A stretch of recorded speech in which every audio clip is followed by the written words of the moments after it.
I used to work the night shift at a corporate office downtown. Most people think offices are harmless once everyone leaves, but that's not true. After dark, those buildings feel alive. The air changes. The silence presses against your ears until you start hearing things. Machines humming, pipes rattling, footsteps that shouldn't be there. The elevators were the worst. They were old, groaning boxes of metal that creaked and shook as they climbed each floor. I avoided them whenever I could, but sometimes, when I was tired or carrying heavy files, I had no choice. One night, just past midnight, I was leaving for home. The office was silent. Rows of cubicles drowned in shadows, computer screens black, only the buzzing fluorescent lights still alive. I pressed the elevator button and waited. When the door slid open, I hesitated. Someone was already inside. She stood in the corner, facing the wall. Her long hair hung over her face like a curtain. She wore a pale office blouse and a dark skirt like she belonged there, but I knew she didn't. I'd been working night shifts for months. I knew every cleaner, every guard, every late-working employee. I had never seen her before. Still, I told myself not to be paranoid. It was a big building. Maybe she worked on another floor. I stepped inside. The doors closed with a heavy thud and the elevator began to descend. The air was wrong. Stale, damp, like old paper left to rot. I pressed the ground button, but the light didn't come on. The panel was dead. The woman didn't move. She didn't turn. She just kept staring at the corner, her hair spilling forward, her shoulders stiff. The elevator stopped, but not at the ground floor. The doors opened to darkness. The lights in the hallway were out. I couldn't even see where we were, just blackness stretching endlessly. I froze, waiting for her to step out. She didn't. She didn't even twitch. The doors slid shut again and the elevator lurched, going down. My chest tightened. I wanted to leave, but the buttons weren't working.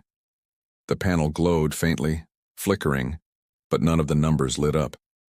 The woman let out a sound then, a low, shuddering breath as if she had been holding it the whole time. I turned slowly, my throat dry. Are you okay? She didn't answer, but her head tilted, just a fraction. Enough to see that her face wasn't hidden by hair at all. There was nothing there.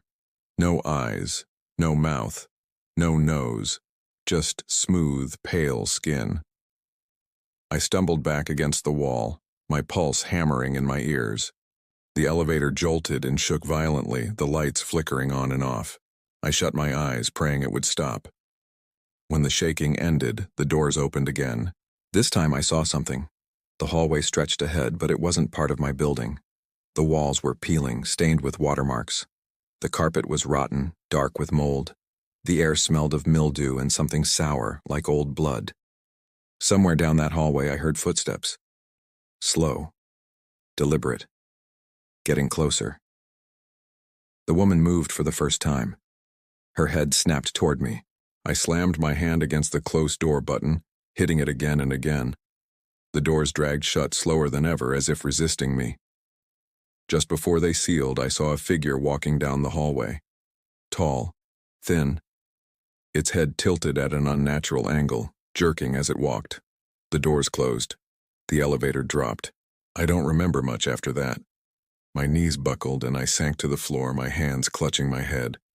I thought it would never end. I thought I would die there, trapped in that box with her. And then, just like that, it stopped. The doors opened to the ground floor lobby.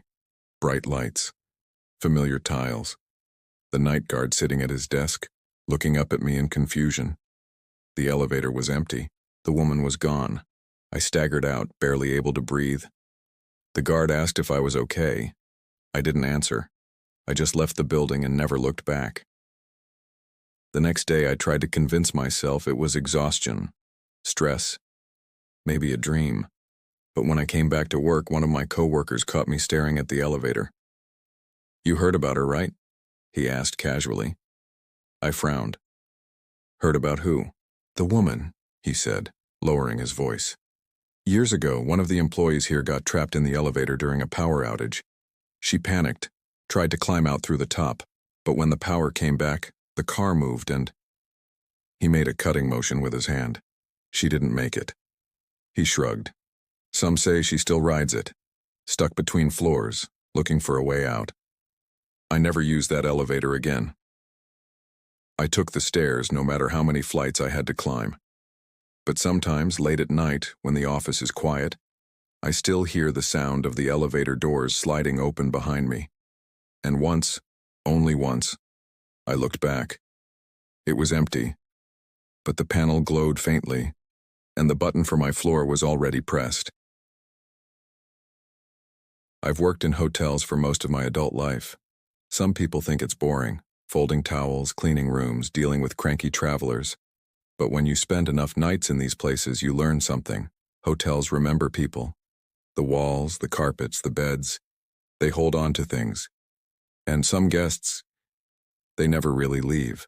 This happened when I was working at a mid-sized hotel just off the interstate. It wasn't fancy, but it wasn't a dump either.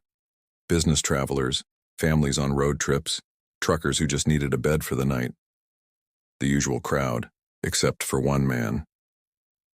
He checked in late one Tuesday. I remember because I was behind the desk that night and it was unusually quiet. He came through the doors with a single suitcase, wearing a gray suit that looked too big for him. His skin was pale and his hair was neatly combed, but there was something strange about him. He smiled, but it didn't reach his eyes. They were glassy, dull, almost lifeless. He asked for one night, paid in cash, and requested a specific room, room 14, on the second floor. That struck me as odd because most guests didn't know the room numbers. They just took whatever I gave them. But again, I didn't argue. I handed him the key and he walked up the stairs without another word. Hours passed. Nothing unusual happened until I checked the monitor. The camera facing the second floor hallway was fuzzy, the picture warped like static on an old TV. I thought maybe the system was acting up again, but then I saw it. The man was standing in the hallway outside room 14, just standing there, not moving. His suitcase sat at his feet, untouched. He didn't go inside. He didn't pace. He just stood with his back to the camera, staring at the door. I watched him for nearly 10 minutes before I finally looked away. When I glanced back, he was gone. The next morning, housekeeping knocked on room 14 to clean. No answer. They tried again. Still nothing. They assumed the guest had checked out early, but when they opened the door, the room was empty. Bed untouched, no suitcase. No sign anyone had ever been there. That should have been the end of it, just a strange man who disappeared. But it wasn't. Because every few weeks someone else would check into room 14 and they'd complain. One woman stormed down to the front desk at midnight, demanding a new room. She said she'd woken up and found a man standing in the corner watching her. She turned on the light, and he was gone. A business traveler claimed he heard someone pacing inside the closet all night long. When he opened it, there was nothing but the smell of cigarette smoke. One guest even said she woke to the sound of the shower running. But when she went into the bathroom, the water was ice cold, and there was a shadow moving behind the curtain. She grabbed her things and left before sunrise. Every time it was room 14. We tried everything. We deep cleaned. We replaced the mattress, the curtains, even the carpets. We checked the wiring, the pipes, the air vents. Nothing explained it. Guests kept complaining. Finally, management decided to dig into the hotel's past. And that's when the story came out. Years before I worked there, a man had stayed in room 14 for nearly a month. He was traveling for work. Or at least, that's what he told people. The staff said he was polite but quiet, always wearing the same gray suit. He barely left the room except to buy cigarettes and coffee. One morning, housekeeping found him dead in the bathroom. No signs of foul play, no forced entry. Just him, slumped on the floor, his suitcase packed neatly on the bed as if he'd been planning to leave. Cause of death? Heart failure. He was only 42. And here's the part that made my skin crawl. He was buried in the same gray suit he died in. The same suit I saw when that man checked in. Room 14 was shut down for a while after that. But eventually, management reopened it. Business is business, after all. But the reports never stopped. The strangest night came about a year into my job. The hotel was nearly full. and room 14 was the only one left. I begged my manager not to assign it, but she didn't believe the stories. She checked in an older couple and gave them the key. At around 2 a.m., the fire alarm went off. Guests poured into the lobby, panicked. But when we checked, there was no smoke, no fire, just chaos. The couple from room 14 came down looking pale and shaken. They said the alarm in their room had gone off first, shrieking even though no other alarms had triggered yet. And while they scrambled to get dressed, they swore they saw someone standing at the foot of their bed, tall, thin, in a gray suit. That was the last straw for me. I told my manager I wouldn't work nights if I had to keep dealing with room 14. She brushed it off, but I knew she was rattled too. A few months later, I quit that job. I couldn't take it anymore. But I still think about that man, the way he stood in the hallway, suitcase at his feet, as if he was waiting for something. And I wonder if he knows, if he realizes he never really checked out. I used to work the night shift at a small roadside hotel. It wasn't one of those chain places with bright lights and lots of cameras. It was old, quiet, and barely got more than a handful of guests each night. I was 21, broke, and I thought the job would be easy. Sit behind the desk, check people in, maybe make a pot of coffee, that's all. But the longer I worked there, the more I realized the hotel had a strange energy. The halls felt heavy. The rooms had that damp smell, like the walls were always a little wet. And the guests, most of them seemed off. Too quiet, too watchful, like they were hiding something. One night around 2 a.m., a man walked in. He was tall, maybe 6'4", wearing an old black coat that looked like it hadn't been washed in years. His face was pale, and his eyes were the kind of eyes that didn't blink enough. He didn't say hello. He didn't smile. He just slid his ID across the counter and said, "One night, room 6. That was strange because I hadn't told him which rooms were available, but I didn't argue. I checked him in, handed him the key, and he walked down the hall without another word. At first, I thought nothing of it. Weird guests came through all the time. But as the hours passed, little things started to bother me. The hotel had this old monitor that showed grainy black and white footage from the hallway cameras. Room 6 was at the end of the hall.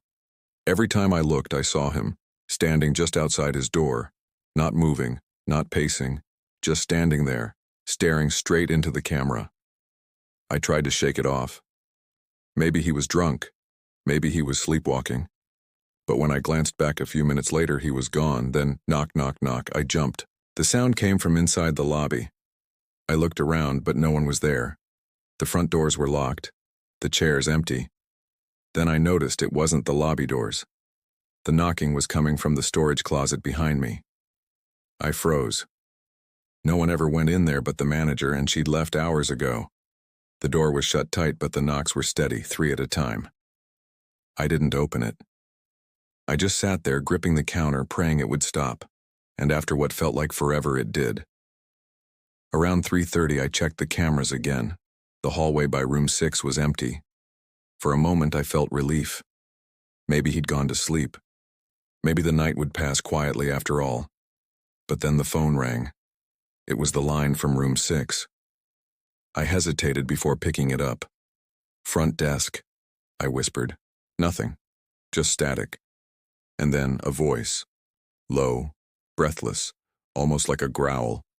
"He's in here." The line went dead. I stared at the phone, my hands shaking. I didn't want to call back. I didn't want to know. But I couldn't ignore it either. What if he was hurt? What if someone else had gotten in? I grabbed the spare key and walked down the hallway.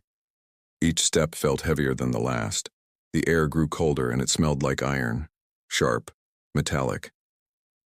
When I reached the door to room 6, I noticed the keyhole had been stuffed with something black. It looked like cloth. I knocked softly. "Sir, is everything all right?" No answer. I slid the key in and pushed the door open. The room was dark. The curtains were drawn and the only light came from the hallway behind me. At first, I thought the room was empty, but then I saw it. The man was sitting on the edge of the bed, facing the window, his back to me, perfectly still. Sir? I said again, my voice cracking. He didn't move. Didn't acknowledge me. I was about to step inside when I saw the mirror. It hung on the wall across from the bed, tilted slightly toward the door. And in the mirror, I saw something that made my stomach drop. The man wasn't alone. There was another figure standing directly behind him, tall, dark, its face hidden in shadow. Its hands were resting on his shoulders. I blinked and the figure was gone. Just the man sitting there in silence. I stumbled back, muttered something about checking in later, and shut the door. I almost ran back to the front desk, my heart pounding so loud I swore it would wake the whole building. The rest of the night I couldn't bring myself to look at the cameras again. I just sat there, watching the clock crawl toward dawn. When the morning manager came in, I told her everything. The man, the call, the figure in the mirror. She looked at me like I was crazy, said no one had checked into room 6 last night. She even showed me the logbook, the name, the ID, the credit card. It was all gone, like it had never existed. I didn't believe her until we went down the hall together. She opened room 6. The bed was perfectly made. The air smelled stale, like no one had been in there for weeks. But on the dresser, sitting in plain sight, was the key I'd given him.